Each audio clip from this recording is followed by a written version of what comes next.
비바람의 앞길을 막아도 나는 가리라. 주의 길을 가리라. 우리 찬양 드립니다. 비바람이 갈 길을 막아도 나는 가리. 주의 길을 가리. 눈보라가 앞길을 가려도 나는 가리. 주의 길을 가리. 이 길은 영광의 길, 이 길은 승리의 길. 나를 구원하신 주님이 십자가 지고 가신 길. 나는 가리라. 주의 길을 가리라. 주님 말자 뒤따라. 나는 가리라. 나는 가리라. 주의 길을 가리라. 주님 발자 뒤따라. 나는 가리라. 험한 파도와 길을 막아도 나는 가리. 주의 길을 가리. 모진 바다 앞길을 가려도 나는 가리. 주의 길을 가리. 이 길은 고난의 길, 이 길은 생명의 길. 나를 구원하신 주님이 십자가 지고 가신 길. 나는 가리라. 주의 길을 가리라. 주님 발자 뒤따라. 나는 가리라. 나는 가리라. 주의 길을 가리라. 주님 발자 뒤따라. 나는 가리라. 아멘. 기도하겠습니다. 은혜로우신 아버지, 은혜와 사랑을 진심으로 감사합니다. 오늘도 우리를 사랑하셔서 귀한 자리로 인도하시고 마태복음 28장의 말씀을 같이 상고할 수 있도록 은혜 베푸셔서 감사합니다.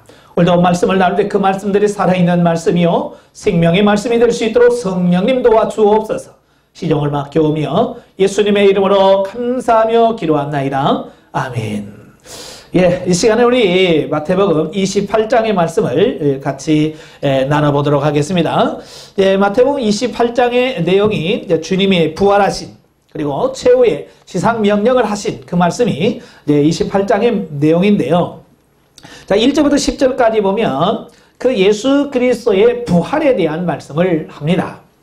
27장 앞장은 그 예수님께서 십자가를 지시기 전에 당하신 그 순환 또 십자가에서 죽으심에 대한 부분을 말씀했다면 이제 본문은 그 죽으신 예수님께서 부활이라고 하는 엄청난 기쁜 소식을 우리에게 전해주고 있다라고 하는 거예요.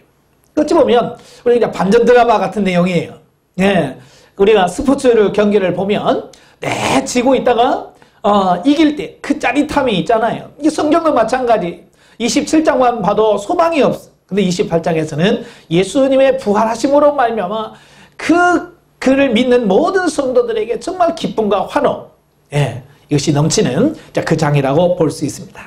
자, 예수님께서는 이미 그가 순환과 함께 부활을 하실 것을 수차례 말씀하셨어요. 이게 마태복음에만 총 4번이 나와요. 예, 마태복음에만도 4번이 나오는데 16장 21절, 17장 22절, 20장 19절, 26장 31절에 걸쳐서 이렇게 예언하는데 그 예수님께서 예언하신 그대로 예수님께서는 이제 십자가의 죽으심이라고 하는 그 처절한 절망을 뚫고 부활하심으로써 인류 역사에 새롭고 영원한 빛을 비춰주셨고 진정 자신이 하나님의 아들이시며 메시아라는 사실을 확증하셨다라는 거예요.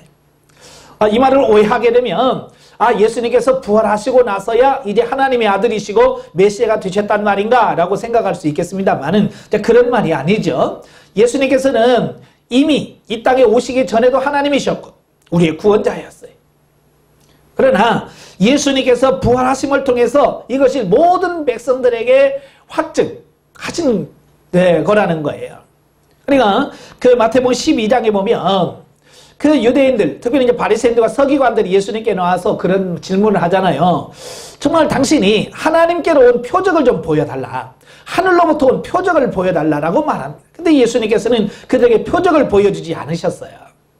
그래서 다만 뭐라고 말씀하냐면 내가 너에게 요나의 표적밖에는 보일 것이 없다라고 말씀하셨어요. 그 요나의 표적이 뭡니까? 예, 요나가 물고기 뱃속에서 사흘 있다가 그가 물고기 뱃속에 나와서 살았던 것처럼 예수님도 무덤에 들어갔다가 사흘 만에 다시 나올 거라고 하는 그 내용의 말씀이거든요. 그러니까 이 예수 그리스도의 부활이 바로 자기 자신이 메시아라고 하는 사실, 그 요나의 표적의 그 확실한 증거라고 하는 것을 보여주셨다라고 이렇게 볼 수 있겠죠. 자, 따라서 예수님의 부활은 그 기독교 신앙의 핵심이자 모든 성경의 중심이라고 할 수 있다. 예, 이 부활이 우리 기독교에 있어서 어떤 핵심, 가장 중요한 부분이라고 말씀을 드릴 수가 있죠. 예, 만약에 예수 그리스도의 부활이 없다면 아마 기독교처럼 기만적인 종교도 없을 것입니다. 성경의 모든 기록은 허무맹랑한 신화에 불과할 것이며 그리스도인들처럼 이 세상에서 가장 불쌍한 자도 없을 거라고 사도 바울이 말합니다. 예, 부활이 없다면, 왜? 부활을 믿고 지금까지 신앙생활을 왔는데 부활이 없다면 우리가 잘못 믿은 거 아니에요? 인생을 다 허비한 거 아닙니까? 그래서 부활이 없다면 세상의 모든 사람들 중에서 가장 불쌍한 사람들이 누구냐? 기독교인일 것이다 라고 말하는 거죠. 하지만 예수 그리스도의 부활이 분명한 사실이기 때문에 우리 기독교만이 참 생명의 종교다라고 하는 것을 말씀해주고 있습니다. 자, 특별히 본문에서 예수 그리스도의 부활이 분명하다는 사실을 몇 가지로 증거를 해주고 있어요. 그 첫 번째 증거가 뭐냐면 천사들의 증거죠. 자, 6절에 보면 그러잖아요. 5절에 보면 천사가 여자들에게 말하여 이르되 너희는 무서워하지 말라. 십자가에 못 박히신 예수를 너희가 찾는 줄을 내가 아노라. 그가 여기 계시지 않고 그가 말씀하신 대로 살아나셨느니라. 와서 그가 누우셨던 곳을 보라. 예? 천사들이 예수님께서 살아나셨다라고 하는 것을 증명해 주셨다는 거예요. 예. 이게 첫 번째 증거고, 두 번째로는 빈 무덤이죠. 그래서 6절 끝부분에 보면 예, 와서 그가 누우셨던 곳을 보라. 분명히 예수님께서 부활하지 않으셨다면 그 무덤에 누워 계셔야 되잖아요. 근데 천사가 말한 것처럼 와서 보라는 거예요. 없다는 거예요. 왜? 예수님께서 부활하셨기 때문에. 그 다음에 세 번째가 그 파수꾼들의 증거죠. 예, 11절에 보면 그 경비병 중에 몇 사람이 성으로 들어가서 대제사장들에게 자기들이 경험한 것을 이야기하잖아요. 아마 천사들이 내려와서 돌을 굴리고 예수님 부활하신 모든 것들을 그들이 상세하게 그의 제사장들에게 다 보고했을 거예요. 자, 이 파수꾼들, 경비병들의 증인이 있었고요. 또 마지막으로는 대제사장의 음모가 나오죠. 12절부터 15절까지 보면, 자, 돈을 주면서 제자들이 훔쳐갔다라고 얘기하라라고 말하잖아요. 자, 예수님 부활이 거짓말이라고 한다면 굳이 돈까지 줘가면서 그 거짓말을 하라고 하겠는가라고 하는 거예요. 그죠? 거짓이기 때문에 거짓을 진실화하려고 하니까 돈을 주고 거짓 증인을 서라고 말씀하고 있잖아요. 예. 자, 이런 네 가지 증거를 통해서 예수님의 부활이 확실하다는 사실을 성경에서 말씀을 해주고 있어요. 자, 여기서 우리에게 주는 교훈이 뭐냐면, 첫째는 그 그리스도의 부활은 성도들을 죄와 두려움으로부터 해방시키고 구원의 기쁨을 주는 물론 이 세상의 고난 가운데서도 위로가 되는 반면 주를 대적하는 자들에게는 심판의 증거가 된다는 것을 4절부터 10절에서 말씀을 해주고 있습니다. 자, 이건 복음의 양면성과 같은 거죠. 이 복음의 양면성이 뭡니까? 예, 믿는 자들에게는 하늘의 구원이 임하고 그 믿지 않는 자들에게는 그에 따른 징계가 있다고 하는 거죠. 부활도 마찬가지예요. 부활을 믿는 사람들에게는 그 죄가 죄사함을 받게 되고 구원의 기쁨과 감격이 있습니다. 또 하나님의 나라에 대한 소망이 있어요. 그러나 이 예수 그리스도의 부활을 믿지 못하고 대적하는 자들에게는 뭐예요? 반드시 하나님의 심판이 있을 것을 말씀해주고 있는 거지. 두 번째로는 그 부활의 기쁜 소식을 간직한 성도들은 그 사실을 속히 다른 사람들에게도 전하여 그들로 하여금 부활의 소망에 참여케 해야 한다는 것이죠. 자, 그 부활을 증거한 그 천사들이 그 여자들에게 뭐라고 말씀합니까? 7절에 보면 또 빨리 가서 그의 제자들에게 이르되 그가 죽은 자 가운데서 살아나셨고 너희보다 먼저 갈릴리로 가시나니 거기서 너희가 배우리라 하라. 보라 내가 너희에게 일렀느니라 하거늘. 예, 그 여자들이 두려움과 큰 기쁨으로 빨리 무덤을 떠나 제자들에게 알리려고 다름질할세. 천사들이 여자에게 뭐라고 그래? 빨리 가서 제자들에게 이 기쁜 소식을 전하라는 거예요. 그래서 이 여자들도 너무 기뻐서 그냥 막 다름질해서 제자들에게 가서 예수님께서 살아나셨다라고 증거하고 있는 거죠.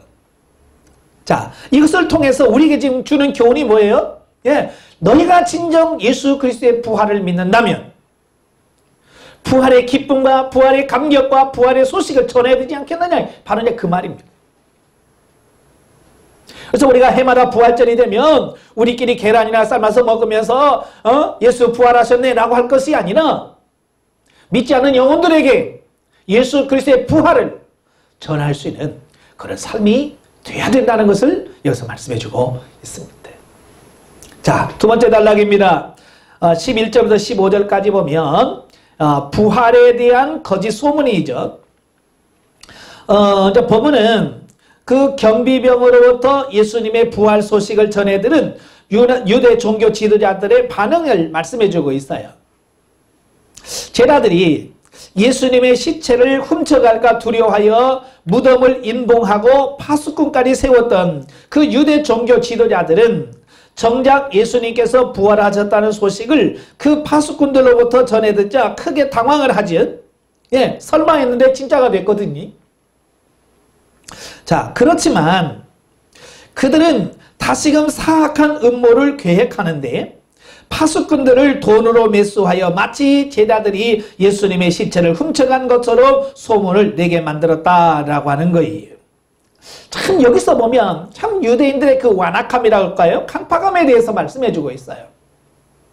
저 같으면 아마 회개하면서 하나님 앞에 내가 잘못했습니다. 내가 몰라서 그랬습니다. 아마 하나님 앞에 엎드려서 회개할 텐데 그들은 회개하기는커녕 도로로 매수해서 그것을 거짓으로 꾸며서 그것을 무마시키려고 했다라고 하는 거예요.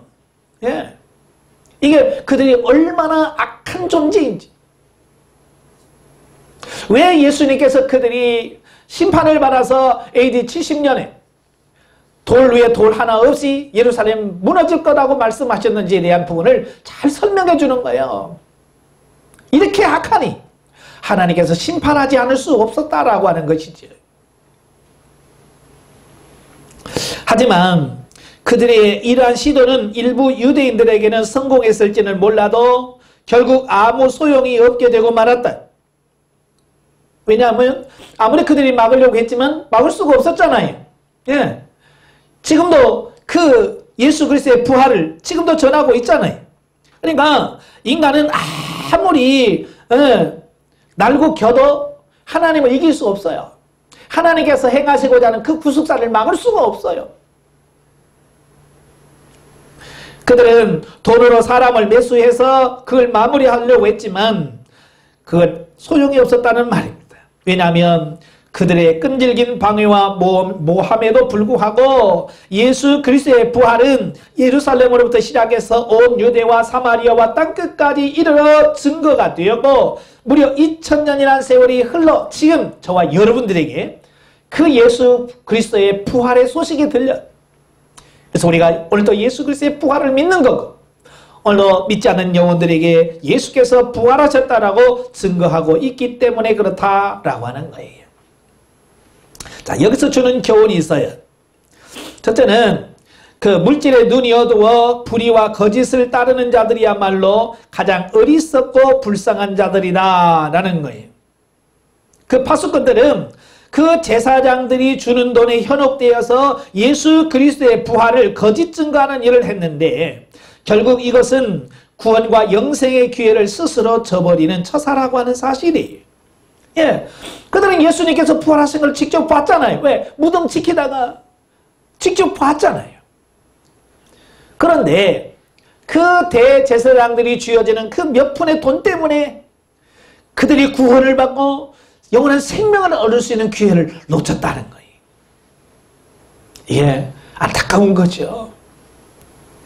아마 얼마나 줬을까요? 대제사장들이 바로 그 파수꾼들에게 얼마를 주면서 입 다물라고 했을까요? 얼마 되지 않았을 거예요.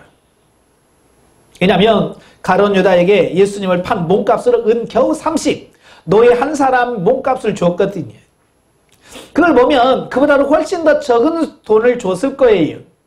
그런데 파수꾼들은 그 적은 돈에 눈이 어두워서 그들은 구원받을 수 있는 기회를 놓쳤다는 사실이. 오늘도 마찬가지예요. 우리가 돈에 이끌려서 생명을 팔지 않기를 바랍니다. 예, 가룟 유다가 은 40을 예수님 팔고 받았지만 그가 그 돈을 썼습니까? 못 썼어요. 양심의 가책이 있어서 대제사장에 가서 내가 무지한 자를 팔았다 라고 말하니까 제사장들이 그게 무슨 상관이냐? 네가 당하라 라고 말합니다. 그러니까 가룟 유다가 그 돈을 그냥 성전에다 던져버리죠. 던져버리고 가서 그냥 자살해버리는 거예요. 그는 돈 한 푼도 써보지도 못한 채 죽었어요. 자, 이 말은 우리에게 주는 교훈이 커요. 우리가 돈 하면서 돈을 추구하고 돈을 따라다닙니다. 그러나 그 돈은 우리에게 영원한 생명을 줄 수 없어요. 그러니까 돈을 따라가는 것이 아니라 불의한 재물에 마음 뺏기지 말고 오직 진리 되신 예수 그리스도와 성경을 따라 사는 우리가 되어야 될 줄로 믿습니다. 자, 두 번째로는 자신의 불의와 죄악을 은폐하려고 애쓰는 자들은 반드시 또 다른 불의와 죄악을 범할 수밖에 없다.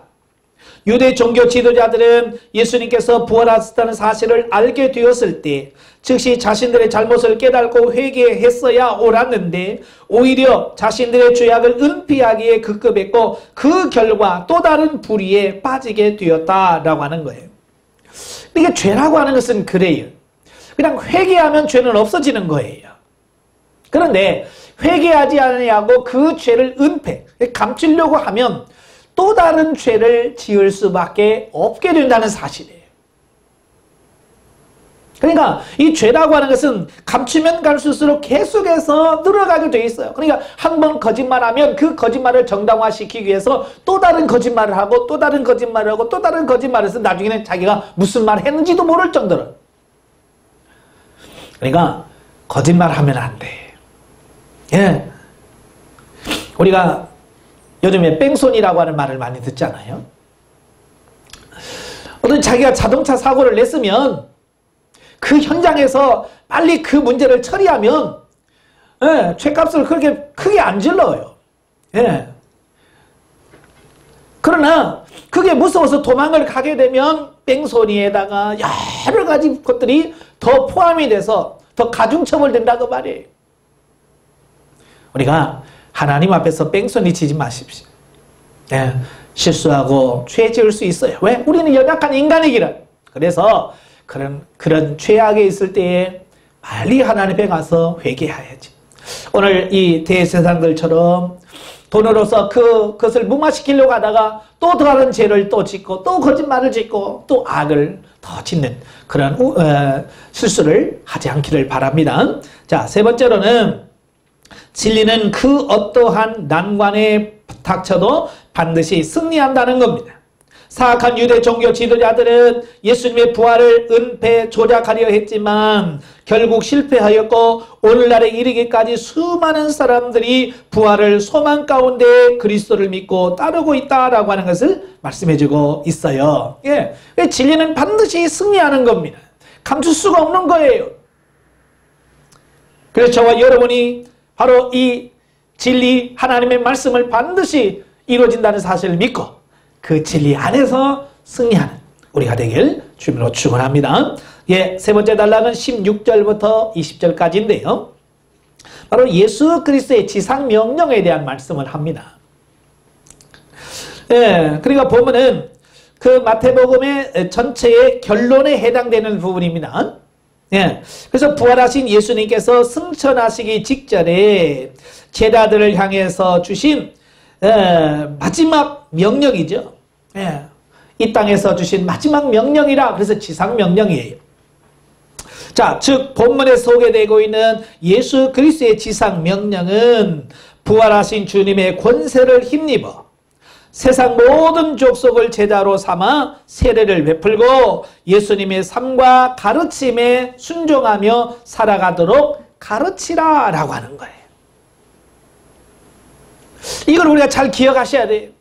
예수 그리스도께서 우리에게 뭐라고 말씀합니까? 하늘과 땅의 모든 권세를 내게 주셨으니 그러므로 너희는 가서 모든 민족으로 제자를 삼아 아버지와 아들과 성령의 이름으로 세례를 베풀고 내가 너희에게 분한 모든 것을 가르쳐 지키게 하라라고 말씀합니다. 이게 지상 명령이에요. 그래서 우리는 이 지상 명령을 순종하는 우리의 삶이 되어야 된다라고 하는 거예요. 여기서 가장 중요한 게 뭐겠어요? 예, 내가 너희에게 분부한 모든 것을 가르쳐 지키게 하라. 말씀대로 사는 거예요. 예수님께서 말씀하신 대로 사는 거예요. 근데 오늘날 많은 사람들이 이 하나님의 말씀을 순종하는 것으로 인식하지는 않아.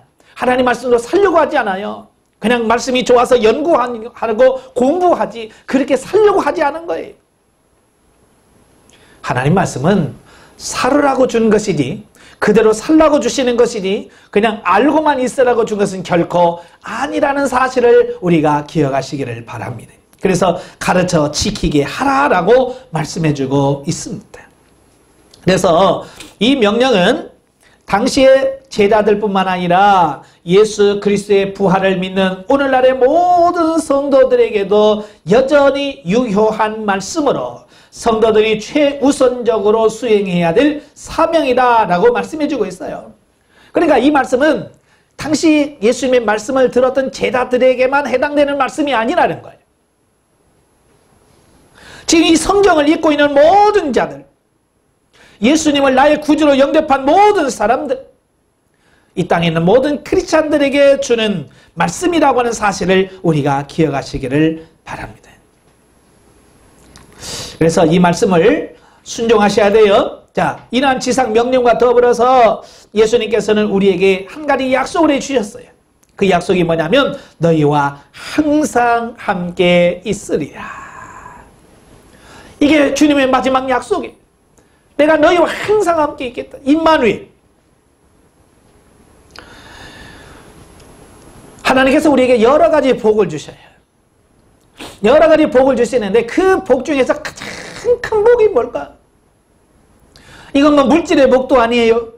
건강의 복도 아니에요. 모든 복이 아니에요. 정말 하나님께서 우리에게 주시는 최고의 복이 뭐냐? 임마누엘. 하나님이 우리와 함께 하시는 거예요. 그래서 성경에 보면 종종 주의 백성들에게 내가 너희와 함께 하겠다라고 하는 말씀을 합니다. 그것은 하나님께서 주시는 최고의 선물이에요. 우리에게 주신 가장 큰 복이에요. 근데 우리 많은 사람들은 그걸 복으로 인식을 못하는 경우가 참 많거든요. 네? 왜냐하면 우리는 이 현찰과 이 물질 세계에 너무 익숙해 있어서 오늘 뭐 물질이 온다든지 뭐 사업이 잘 된다든지 눈에 보이는 내가 손으로 만질 수 있는 것이라면 우리가 아멘 하는데, 그렇지 않으면 우리가 아멘을 하질 않아요. 성경에서 가장 큰 복이 뭐라고요? 임마누엘, 하나님 우리와 함께 하신다. 그래서 주님께서 우리에게 가장 큰 복을 허락해 주시는 거예요. 내가 너희와 함께 있을 것이다 라고 말씀하는 거예요. 왜냐하면 하나님 안에, 그리스도 안에 모든 것이 있잖아요. 모든 것이. 그러니까 이런 거예요. 그러니까 그 어린 아이들이 그 부모님에게 뭐 좀 사 먹게 얼마 줘요, 1,000원 줘요, 뭐 2,000원 줘요 그러잖아요. 그런데 정말 내가 풍성히 얻을 수 있는 것은 얼마 줘요가 아니라 그 부모를 모시고 가면 되는 거예요. 그죠? 그 부모와 같이 가면 내가 기대했던 것 이상으로 좋은 것을 받는 이런 경우를 보게 됩니다. 왜냐하면 내가 보는 시선과 부모가 보는 시선이 다르거든요. 저도 이제 자녀들이 어렸을 때 그 가게를 가면 그렇잖아요. 그 아이들은 겨우 100원, 200원짜리 그 불량식품 같은 거를 이렇게 고르잖아요. 근데 부모의 입장에서는 그 100원, 200원 그게 그 아이들에게 좋지 않다는 걸 아니까 아이들은 100원짜리를 원하지만 부모는 그보다 훨씬 더 비싼 1,000원짜리, 2,000원짜리를 권하고 그걸 사준다 그 말이에요. 바로 이 원리예요. 그러니까 우리가 필요한 모든 것, 하나님 이것 좀 주세요, 저것 좀 주세요 라고 할 것이 아니라 그분과 같이 가면 그분께서 모든 것을 지금보다 내가 원하는 것 이상으로 잘 주시는 그분, 이 원리를 잘 깨달을 수 있기를 바랍니다. 네, 그리고 그 약속이 이제 실제로 오순절 성령 강림을 통해서 성취가 되어집니다. 그래서 우리가 성령을 받으시면 성령이 우리 안에 거하시고 나를 성전 삼아 내 안에 머물러 계시고 나의 모든 삶을 이끌어 가셔. 누가? 성령님이. 그래서 이 성령님은 절대로 나를 버리시거나 떠나지 아니하시고 항상 나와 함께 거하신 줄로 믿습니다. 자, 여기서 주는 교훈이 뭐냐? 첫째, 예수님께서는 성도들에게 복음 전파의 사명뿐만 아니라 능력과 권세도 아울러 주신다. 주님께서는 결코 우리 성도들이 해낼 수 없는 일을 하라고 강요하시는 것이 아니라 우리 성도들이 주님의 권능을 의지하기만 하면 능히 해낼 수 있는 일들을 사명으로 부여하신다라고 하는 사실이. 예, 그러니까 주님께서 우리에게 어떤 사명을 주거나 어떤 일을 맡겨주실 때는 이미 그 일을, 그 사명을 감당할 수 있는 능력까지도 이미 우리에게 허락해 주셨다는 사실을 우리가 인식하셔야 돼. 자, 우리가 마태복음 25장에 보면 달란트 비유가 있잖아요. 그러니까 그 주인이 그 종들에게 돈 한 푼도 안 주고 야, 너 5달란트 가져와, 너 2달란트 가져와 라고 말하고 있지 않아요. 그 사람의 재능의 재주에 따라서 그에게 5달란트를 줍니다. 어떤 사람은 2달란트를 줘요. 어떤 사람은 1달란트를 줍니다. 이게 뭐예요? 재능을 주는 거예요. 달란트를 주는 겁니다. 그리고 그 준 그 범위 안에서 최선을 다하기를 원하는 거예요. 마태복음 10장에 보면 예수님께서 그 12명의 제자를 부르시잖아요. 그래서 둘씩 짝을 지어서 그를 전도하러 내보내십니다. 그런데 여기서 우리가 기억할 것은 예수님께서 그 제자들을 부르시고 그들을 내보내시기 전에 그들에게 뭘 주시냐면 그들에게 귀신을 쫓아내며 각종 병을 고칠 수 있는 능력과 권능을 주시더래요. 예, 주님께서는 그 권능을 이미 주셨어요. 능력을 다 주시고 가서 전도하라라고 말씀하셨다는 거예요. 그럼 예수님의 제자들만 그랬을까요? 아니, 오늘 저와 여러분, 이 땅에 있는 모든 크리스찬들이 동일한 거예요. 하나님께서 우리에게 어떤 일을 맡기시면 그 일을 감당할 수 있는 능력도 허락하신다라고 하는 사실이에요. 근데 우리는 너무 겸손하죠? 우리는 너무 겸손해서 나는 능력이 없어서 못해요. 나는 능력이 부족합니다. 나는 뭐가 없어요. 라고 우리는 자꾸 거절하는, 모세가 그랬잖아요. 하나님께서 모세에게 그러잖아요. 너는 가서 내 백성을 구원해내라 라고 말합니다. 그러니까 모세는 자꾸 그러잖아요. 하나님, 나는 말을 못합니다. 입술이 뻣뻣합니다. 혀가 둔합니다. 보낼 만한 자를 보내소서 라고 말하니 하나님이 화가 나셔. 화를 내시잖아요. 누가 입을 만들었고 누가 눈을 만들었느냐? 나 여호와가 아니냐? 예, 하나님은 우리에게 감당할 수 있는 능력을 주시는 거예요. 그래서 우리가 겁먹을 필요 없어요. 주눅들 필요 없어요. 하나님께서 내게 일을 맡기셨다면 그 일을 감당할 수 있는 능력도 이미 주님께서 나에게 주셨다는 사실이에요. 근데 막상 그 일을 시작하기 전에는 그게 잘 안 보여요. 숨겨진 거라서.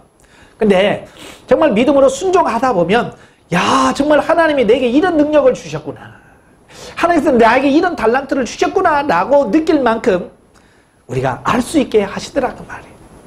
그러니까 우리가 할 수 있는 것은 뭐냐? 믿음으로 순종하면 된다. 예. 두 번째로는, 자, 올바른 복음 증거는 그저 말로만 그치는 것이 아니라 구체적인 삶의 변화를 이끌어내는 것이다. 물론 다른 사람들을 예수 그리스도께서 가르쳐주신 하나님 나라의 법에 따라 살아가는 성숙한 그리스도인으로 변화시키기 위해서는 체계적인 양육 프로그램을 필요로 하며 특히 초신자에 대한 지속적인 배려와 관심이 요구된다 그랬어요. 다시 말하면 한 사람의 영혼을 변화시켜서 정말 하나님의 자녀다운 삶으로 바꾸게 한다는 것이 쉬운 일이 아니에요.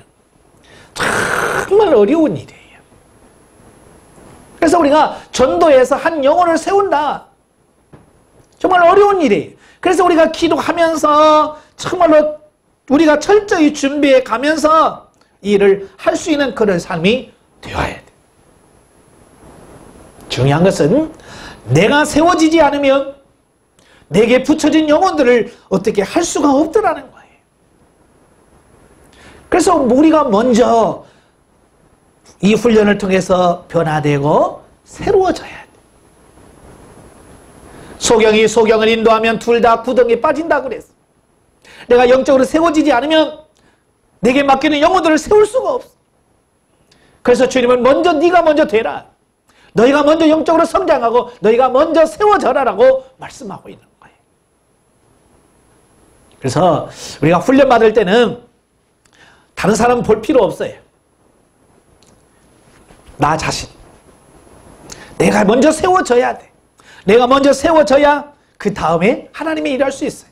여러분 세워지기만 하면 하나님이 여러분들에게 이제 사람 붙여줍니다. 여러분이 제대로만 되어지면 하나님께서 사람 붙여줘요. 일거리를 줍니다. 지금 왜 안 붙여줍니까? 우리가 아직 덜 세워져 있고 준비가 덜 돼 있기 때문에 우리에게 영혼을 맡겨주면 그 영혼을 살리기보다는 그 영혼을 죽일 수 있어요. 그래서 하나님께서 미루고 계시는 거예요. 우리가 세워지길 기다리신다라고 하는 사실을 기억할 수 있기를 바랍니다. 자, 영적이에 봅니다.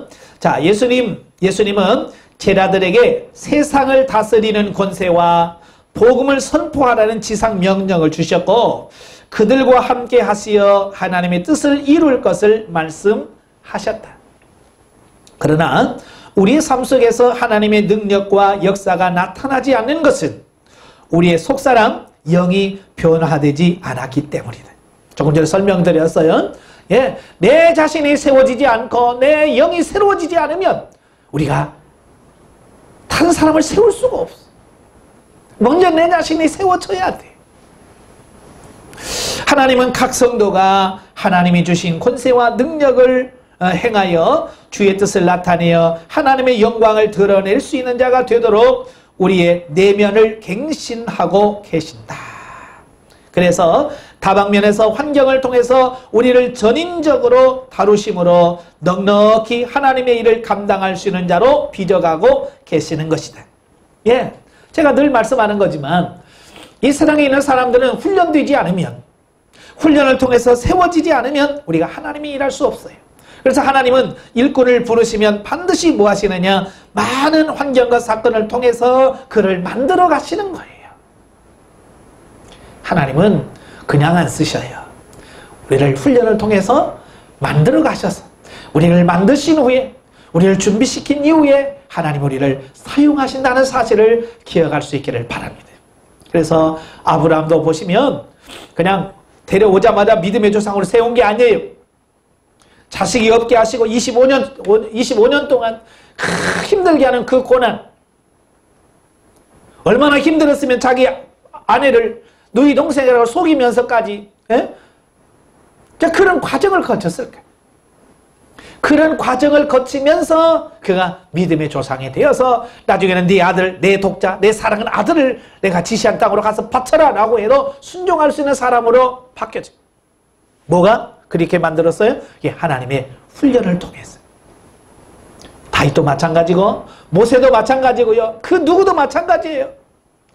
하나님께서 다 훈련을 통해서 만들어 가세요. 그들을 만들어 가셨던 그 하나님이 지금 오늘날 저와 여러분을 만들어가고 계시다는 걸 기억하시기를 바라요. 그래서 여러분 자신을 하나님께 내어 맡겨서 하나님 나를 빚어주시옵소서. 하나님의 일하는 데 필요한 대로 나를 써주십시오 라고 내 자신을 주님 앞에 내놓을 수 있는 그런 삶이 되어야 된다는 것이죠.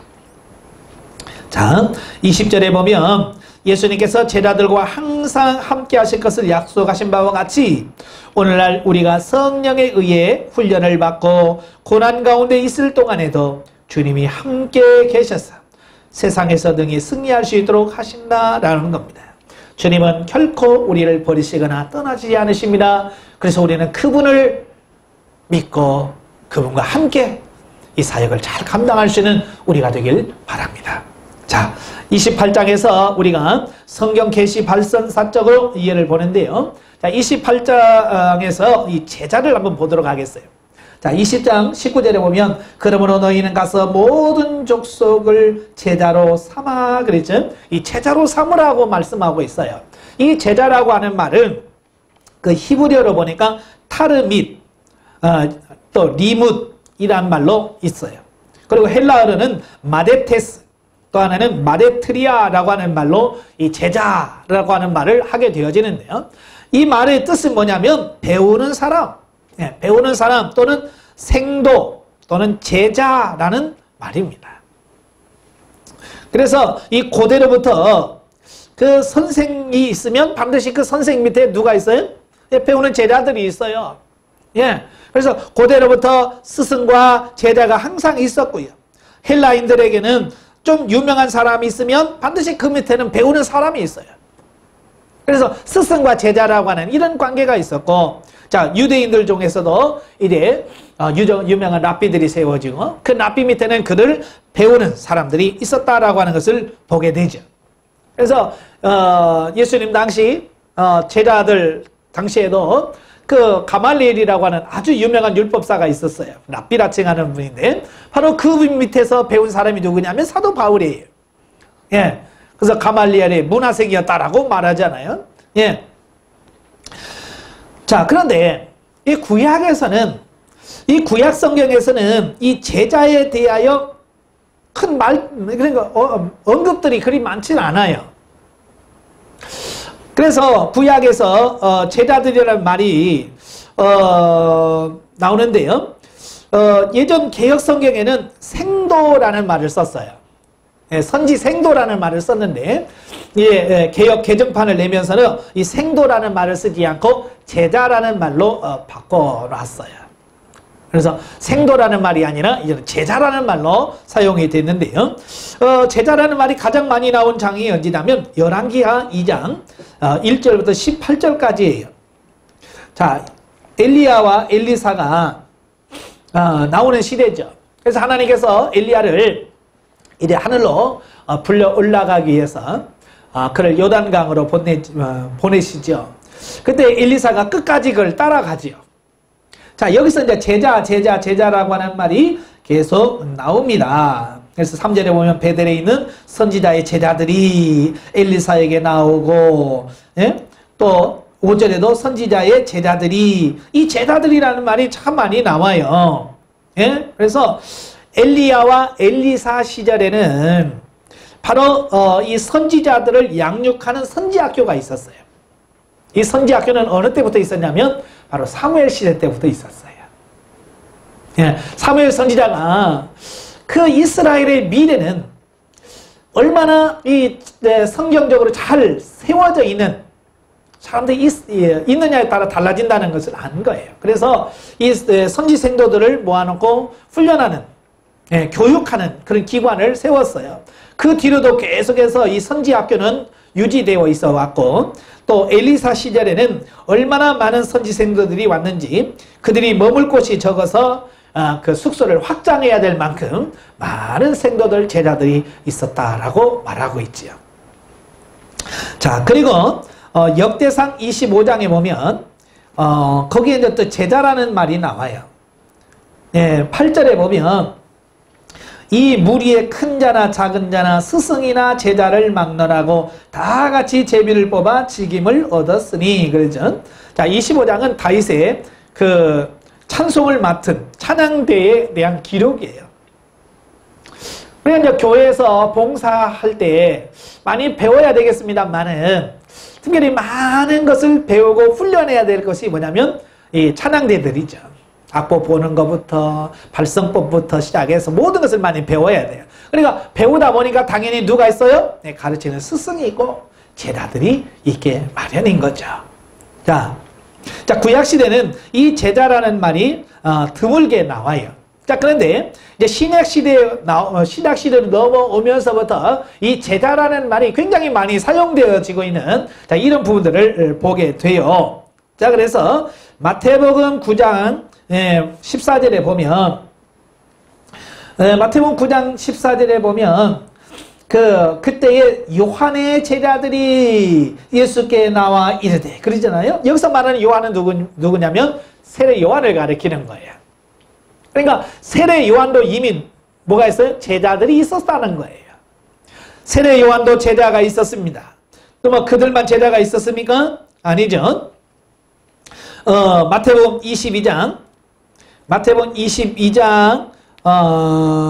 15절부터 22절까지 보면 바리새인들이 가서 어떻게 하면 예수의 말을 올무에 걸리게 할까 상의하고 자기 제자들을 헤롯 당원들에게 함께 예수께 보내어 말하되 그랬어요. 자, 바리새인들로 보여 예수님을 올무에 걸리도록 하기 위해서 자기 제자들을 누구에게 보냈어요? 헤롯 당원들에게 보내는 거예요. 그러니까 이 바리새인들 누가 있었다고요? 제자들이 있었어요.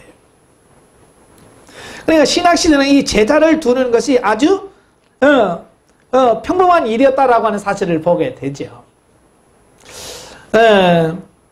그 세례 요한의 제자들 중에서 나중에 예수 그리스도께서 세례받고 나서 세례 요한의 제자 중에서 예수님의 제자가 된 사람도 있어요.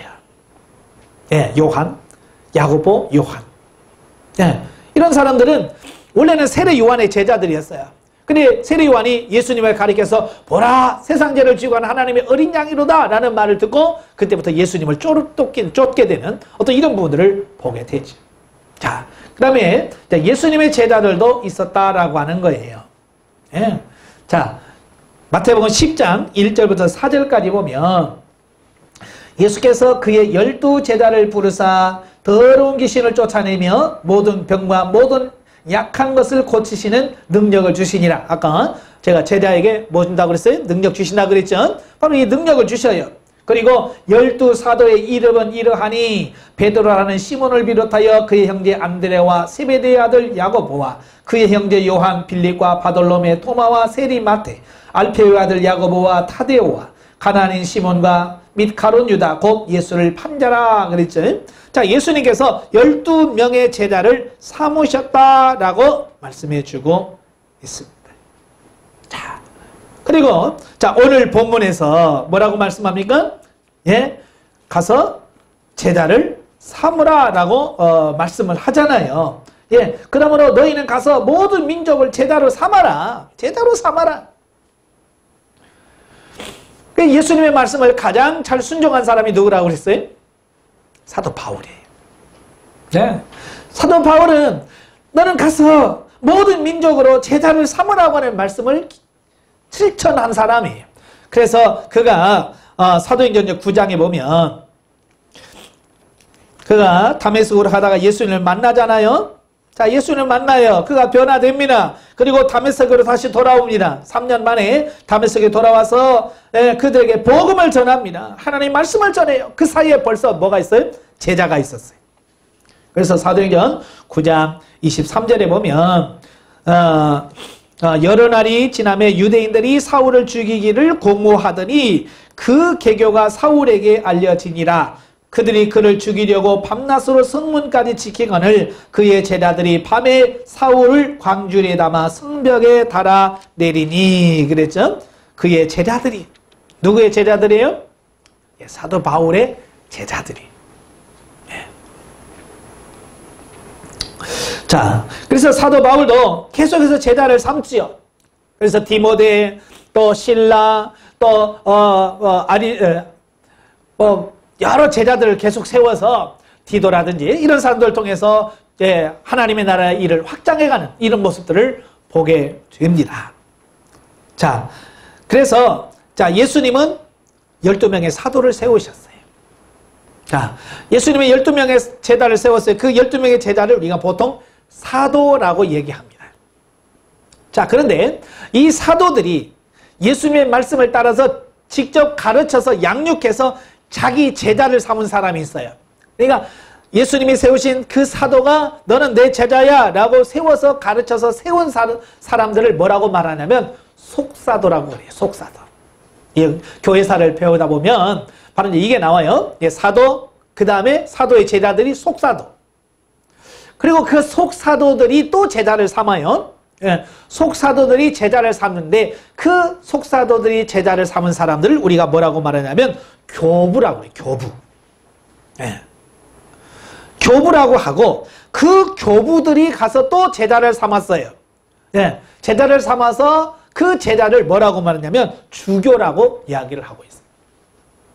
그러니까 계속 제자의 그래서 계속해서 이 제자들을 양육해 가는 거예요.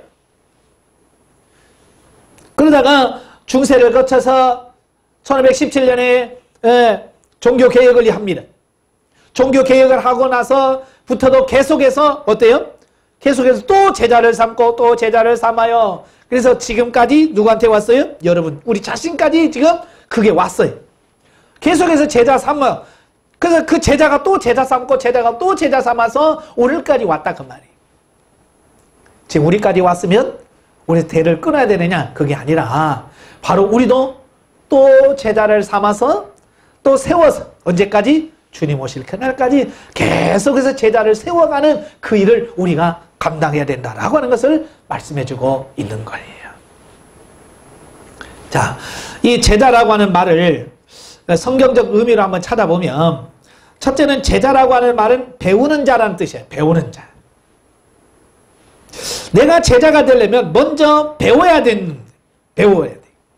그죠? 내가 아무것도 모르면서 어떻게 다른 사람을 가르칠 수가 있어요. 그러니까 내가 아는 것만큼 가르칠 수 있거든요. 내가 할 수 있는 것만큼 가르칠 수 있는 거예요. 그래서 내가 다른 사람을 제자 삼기 위해서는 먼저 내가 누군가의 제자가 돼서 그 사람의 가르침을 잘 받아야 돼. 근데 우리 한국교회 성도들 보면 참 이걸 잘 안 해. 배우려고를 하지 않아. 신앙생활 수십 년을 하면서도 제대로 된 성경 공부 한번 해본 적이 없어. 그러니 배운 적이 없기 때문에 누가 다른 사람을 세울 수가 없는 거예요. 여러분도 꼭 배우십시오. 꼭 배워야 돼. 그래서 먼저 내 자신이 배워야 다른 사람을 가르칠 수 있게 되어지는 이런 부분들을 보게 됩니다. 그래서 제자라고 하는 말은 첫째 배우는 자라는 말이에요. 배우는 자. 두 번째로 따르는 자라는 의미가 나와 있습니다. 그래서 이 따르다라고 하는 동사가 복음서에 80회가 나옵니다. 마태, 마가, 누가, 요한복음에 따른다 라고 하는 그 동사가 80번이나 나와요. 그러니까 이 따르는 자라는 의미 속에는 따라야 할 분을 높이고 그분을 위해 내 모든 소유를 맡긴다라고 하는 의미가 들어있다라고 하는 거예요. 그러니까 따른다라고 하는 말은 그냥 그 사람 뒤를 졸졸 따라다니는 정도가 아니라 그분을 높여. 내가 따르는 그 스승을 높여. 그리고 그분께 나의 모든 소유까지도 다 맡긴다는 의미. 그래서 예수님께서 뭐라고 말씀합니까? 아무든지 나를 따라오려거든 내 부모나 아내나 남편이나 자식이나 내 집이나 모든 것을 다 버리고 나를 따르라 라고 말씀해 주고 있어요. 그래서 나를 나보다도 더 사랑하는 자는 하나님의 나라에 합당치 않다.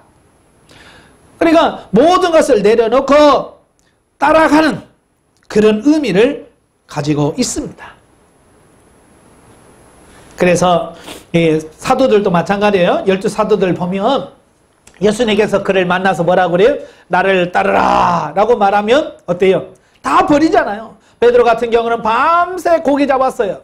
그물이 찢어질 만큼 잡았습니다. 주님이 나를 따르라 그러니까 그물과 고기와 배와 가족들 다 버리고 예수님을 따랐어요. 이게 제자의 삶이에요. 예? 마태도 그랬고요. 모든 제자들이 다 자기 모든 것을 버리고 따랐어요. 왜? 그게 제자의 길이었기 때문에 그렇다라는 거예요. 오늘날 우리는 주님을 따르기 위해서 우리가 버린 게 뭡니까? 주님을 따르기 위해서 버린 게 뭐예요? 우리는 아무것도 버리지 않고 예수님을 따르려고 하니까 우리가 제대로 따를 수가 없는 거예요. 제대로 되는 헌신 한번 제대로 못하는 거예요. 주님보다 더 사랑하는 것이 있다면 나 내려놓으시기를 바랍니다. 자, 세 번째로 이그나티우스는 그리스도를 위하여 순교자가 된 사람들을 지칭하는 말로 이 제자라는 말을 썼어요. 그러니까 초대교회는요, 제자라는 말을 함부로 쓰지 않았어요. 누구에게 썼다고요? 예, 그리스도를 위해서 순교한 사람들을 제자라고 표현했습니다. 어쩌면 요즘에 이 제자라는 말을 너무 흔하게 쓰고 있지 않는가. 그냥 대충대충. 예, 한동안 우리나라에 제자 훈련이 유행을 했습니다. 근데 정말 주님의 제자가 몇이나 생겼어요? 유행병처럼 한동안 지나간 훈련에 불과했어요. 왜요? 진짜 제자가 만들어지지 않았기 때문에 그래요. 그럼 왜 제자가 만들어졌느냐? 예, 제자 훈련을 시키는 그 사람도 제자가 안 된 거예요. 예, 내가 진짜 제자가 되어야 제자를 세울 수가 있는 건데 내가 제자가 안 되고 그냥 프로그램에 의해서 가르치면 되는 줄 알았. 그게 안 되더라는 말이에요. 여러분, 프로그램에 사람 만드는 게 아니에요. 정말로 내가 얼마나 변화되었는지, 내가 얼마나 새로워졌는지가 결국 제자에게 그대로 영향을 끼칠 수밖에 없다라고 하는 것을 말씀해주고 있습니다. 예, 그래서 우리가 먼저 세워지는 자가 되어야 돼요. 내가 먼저 주님의 제자가 되어 주님의 참 제자가 되어서 주님을 따르는 자가 되었을 때 내 뒤를 따르는 자도 역시 나를 닮아가는 내 제자가 될 수 있다는 거예요. 그래서 제자들만 보지 마십시오. 내가 먼저 제자가 되어야 돼. 내가 제자가 되어야 하나님께서 우리에게 제자를 붙여주실 거예요. 제가 상담을 하면서 그 수료하신 분들에게 한결같이 제가 말합니다. 이제 하나님께서 당신에게 사람을 붙여주실 겁니다. 왜? 이제 당신이 조금 세워지니까 하나님께서 당신을 통해서 영혼을 붙여주고 그래서 당신을 통해서 그 영혼들을 세워가기를 하나님이 원하신대. 내가 세워져야 그 영혼을 세울 수 있어요. 예, 히브리서 5장 11절에 보면 그런 말씀이 있어요. 예, 너희가 때가 오래매 너희가 남을 세우는 스승이 돼야 되는데 아직까지도 남에게 배워야 되는 초보를 걷고 있다. 그 말을 읽을 때마다 너무 가슴이 먹먹해요. 우리는 그렇지 않아요. 우리는 신앙이 몇 대입니다. 내가 신앙생활한 지 몇십 년입니다 라는 말을 합니다. 근데 정작 다른 사람을 가르칠 만한 제자로 내가 성장하지 못합니다. 여전히 지금도 남에게 배워야 되는 이런 단계에 머물러 있다면 우리는 하나님께 회개하셔야 돼. 그리고 주님 앞에 주님 나를 세워주시옵소서. 나를 통해서 하나님의 나라를 확장되어지게 하시고 오늘 주님의 지상 명령이 나를 통해서 성취되어지고 이루어지옵소서라고 기도해 갈 수 있는 그런 삶이 되어지십시오. 그래야 주님의 나라 섰을 때 정말 부끄러움 당하지 않고 정말 두 달란트와 5달란트 받은 자처럼 주인이시여 우리가 이렇게 남겼나이다 라고 주님 앞에 담대하게 나가는 것처럼 우리가 주님 앞에 그렇게 담대하게 서는 여러분 되시기를 주님으로 축원합니다. 기도하겠습니다. 은혜로우신 아버지, 오늘 주님께서 우리에게 지상 명령을 하셨습니다. 모든 족속으로 제자를 삼으라고 우리에게 말씀하고 있습니다. 과연 우리는 정말 제자를 삼고 있는지, 아니 내가 지금 주님의 참 제자가 되고 있는지 우리 자신들을 먼저 되돌아보게 하옵소서. 그래서 내가 먼저 주님의 제자가 되고 내가 제자가 된 이후에 많은 사람들을 세워갈 수 있는, 제자를 만들어갈 수 있는 그런 사람으로 세워져 가는 은혜가 있게 하옵소서. 예수님의 이름으로 감사하며 기도하옵나이다. 아멘.